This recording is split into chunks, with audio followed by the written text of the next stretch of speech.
हम लोग आज कोऑर्डिनेशन कंपाउंड का ये 5वां वीडियो होगा। इसको आप ध्यान से देखिएगा और इसमें हम लोग कोऑर्डिनेशन कंपाउंड के आईपीएसी नेम के बारे में पढ़ेंगे। ठीक है, आईपीएसी नेम के बारे में पढ़ेंगे, तो ध्यान से आप देखिएगा। सबसे पहले कुछ पॉइंट है जिसको हम लोग डिस्कस करेंगे, उसके बाद हम लोग एग्जाम्पल से क्लियर हर बात को करेंगे। ठीक है, इसलिए थोड़ा सा कुछ पॉइंट है, इसको आप देख लीजिए। इस पॉइंट को समझने के बाद आपको हम क्वेश्चन बताएंगे कि कैसे आईपीएसी नेम कोऑर्डिनेशन कंपाउंड का हम लोग करते हैं। ठीक है, तो आइए, IUPAC name of coordination compound, मतलब कोऑर्डिनेशन कंपाउंड का आईपीएसी नेम कैसे करेंगे। तो सबसे पहले इसमें है लिगेंड्स का महत्वपूर्ण योगदान होता है। Ligands are named in alphabetical order before the name of central metal. इसका मतलब क्या है कि अगर लिगेंड ज़्यादा रहेगा तो आप लिगेंड्स को अल्फ़ाबेटिकल ऑर्डर में लिखेंगे। ये तो हम लोग पहले से भी आईपीएसी नेम में हम लोग जानते हैं कि अल्फ़ाबेटिकल ऑर्डर में, लेकिन सेंट्रल मेटल के पहले लिगेंड्स को लिखेंगे। ठीक है, अब कुछ लिगेंड्स का नाम जो होता है, ऐसे तो बहुत सारा लिगेंड्स होता है, लेकिन जो लिगेंड्स आपको ज़्यादा यूज होगा नोमेनक्लेचर करने में कोऑर्डिनेशन कंपाउंड का, उस लिगेंड्स को हम लोग थोड़ा सा समझ लेते हैं। जैसे कुछ न्यूट्रल लिगेंड जो है ज़्यादा यूज होगा, जैसे CO है, तो CO का मतलब क्या होता है, कार्बोनॉइल होता है। ठीक है, H2O का मतलब क्या होता है, एक्वा, पहले भी हम लोग डिस्कस किए वीडियो में। NH3 का मतलब क्या होता है, एमीन। NO का मतलब क्या होता है, नाइट्रोसॉइल होता है। ठीक है, अब कुछ एनाइनिक लिगेंड है। एनाइनिक लिगेंड में क्या आता है, CN का मतलब साइनो, बहुत इंपॉर्टेंट है ये CN, साइनो। OH का मतलब क्या होता है, हाइड्रोक्सो। C2O4 इसका मतलब ऑक्जिलेटो। CO3 मतलब कार्बोनेटो। NO2 मतलब नाइट्राइटो। ठीक है, Cl मतलब क्लोरो और या क्लोराइडो। कहता है name of the anionic ligands ends in O, मतलब लास्ट में O से इंड होता है एनाइनिक लिगेंड। एनाइनिक लिगेंड कहने का मतलब सब पर चार्ज क्या रहेगा, माइनस रहेगा। ठीक है, अब ये दो पॉइंट को आप लोग समझिएगा। ठीक है, if the complex ion is a cation then metal is named same as the element. मतलब कहने का मतलब है, अगर कॉम्प्लेक्स आयन केटायन रहेगा, केटायन रहने का मतलब होता है कि निगेटिव लिगेंड्स का संख्या कम रहेगा, पॉजिटिव या न्यूट्रल का ज़्यादा रहेगा। मतलब केटायन कहने का मतलब यही हुआ कि निगेटिव कम, पॉजिटिव ज़्यादा या न्यूट्रल ज़्यादा। तो उसमें नाम जो होता है मेटल का, सेंट्रल मेटल का, वो सेम होता है जैसे एलिमेंट का होता है। जैसे CO है तो कोबाल्ट ही लिख देंगे, Cr है तो क्रोमियम लिख देंगे, Zn है जिंक लिख देंगे। लेकिन एक इंपॉर्टेंट पॉइंट है, if the complex ion is anion. Anion कहने का मतलब यहाँ कि निगेटिव लिगेंड्स का संख्या ज़्यादा हो या सिर्फ निगेटिव लिगेंड ही हो, तो उसमें ध्यान रखना है name of metal ends with suffix AT, ate. ये बहुत इंपॉर्टेंट पॉइंट है। जैसे CO को क्या लिखेंगे, कोबाल्टेट। CO को क्या लिखेंगे, कोबाल्टेट। Fe को क्या लिखेंगे, फीरेट। Zn को क्या लिखेंगे, जिंकेट, AT लग जाएगा लास्ट में। Cr को क्या लिखेंगे, क्रोमेट। Al को क्या लिखेंगे, एल्यूमिनेट, याद कर लेना है। Ni को क्या लिखेंगे, निकेलेट। Pt को क्या लिखेंगे, प्लेटिनेट लिखेंगे। ठीक है, तो ये पॉइंट आप क्लियर रखिएगा। ठीक है, अब ये पॉइंट आपको हम एग्जाम्पल के माध्यम से बताएंगे कि ये कैसे ये पॉइंट हम लोग आईपीएसी नोमेनक्लेचर में यूज करते हैं। तब तक के लिए इसको थोड़ा सा प्रिंट आप लोग कर लें। ठीक है, इसको प्रिंट आप लोग कर लें। अब हम लोग करते हैं आईपीएसी नेम कैसे लिखेंगे।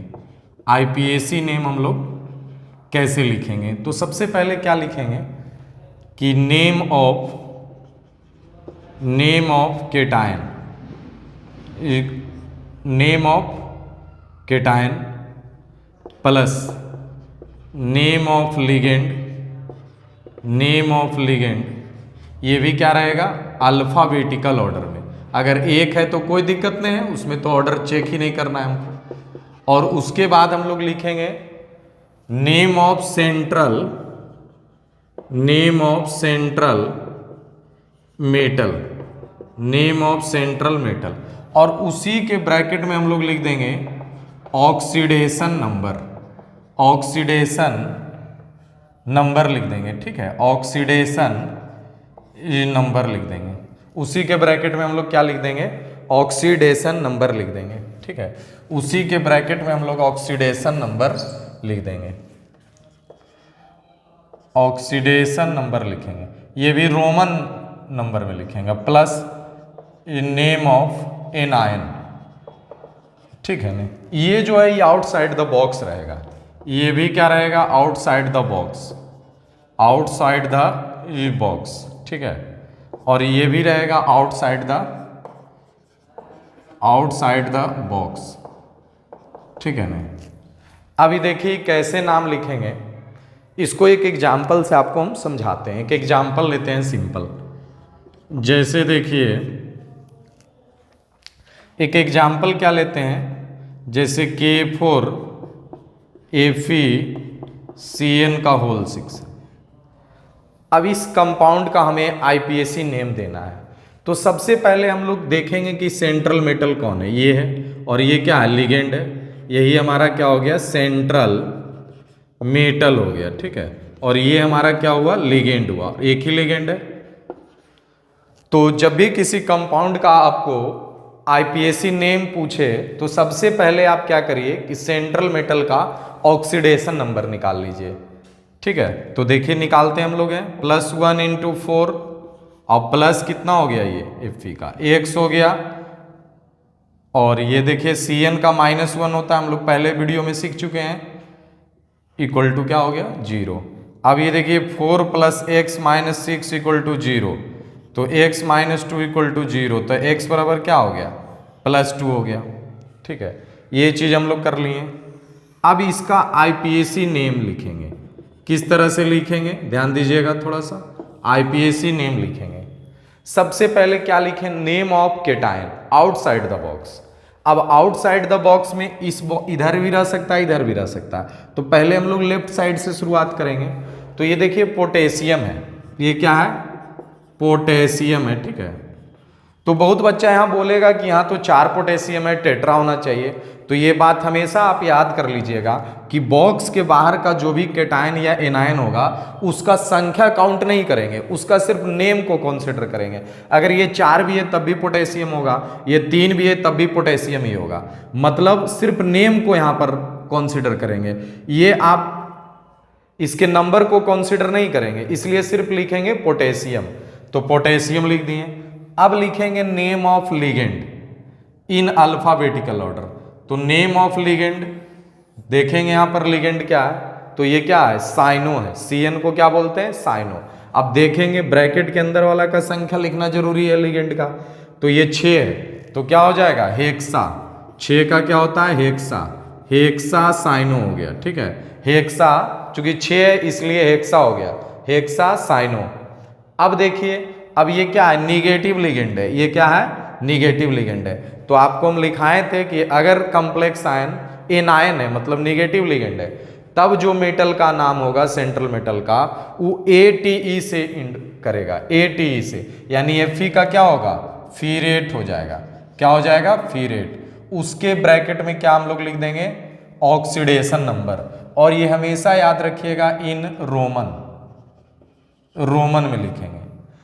तो देखिए ऑक्सीडेशन नंबर इसका कितना है, 2 है, तो 2 रोमन में लिख देंगे, ठीक है। यही आपका क्या हो गया, इस कंपाउंड का IPAC नेम हो गया, ठीक है। एक बार और समझिए, जैसे हम लोग एक कंपाउंड लिए, बहुत सिंपल कंपाउंड K4FeCN का होल 6, तो ये तो हम लोग देख रहे हैं केटायन है, आउटसाइड द बॉक्स है, ये सेंट्रल मेटल है, और ये क्या है, लिगेंड है। तो सबसे पहले IPAC नाम आपको अगर देना होगा किसी कोऑर्डिनेशन कंपाउंड का, तो सबसे पहले हम लोग ऑक्सीडेशन नंबर निकालेंगे, किसका निकालेंगे, सेंट्रल मेटल का। तो निकालते हैं, +1 × 4 हो गया, और ये +x हो गया, ये -1, तो -1 × 6 बराबर क्या हो गया, 0। तो 4 + x - 6 = 0, तो x - 2 बराबर 0, तो x बराबर क्या हो गया, +2 हो गया, ठीक है। अब इसका IPAC नेम हम लोग लिखेंगे, तो क्या होगा, देखिए 4 है, ये पोटेशियम हो गया, इसका सिर्फ क्या कहें कि हम लोग नेम लिखेंगे, नंबर काउंट नहीं करेंगे, ठीक है। ये सब प्रिंट कर लीजिए, ठीक है ना। इससे 10 मिनट में कराना है आपको। बंद कीजिए उसको।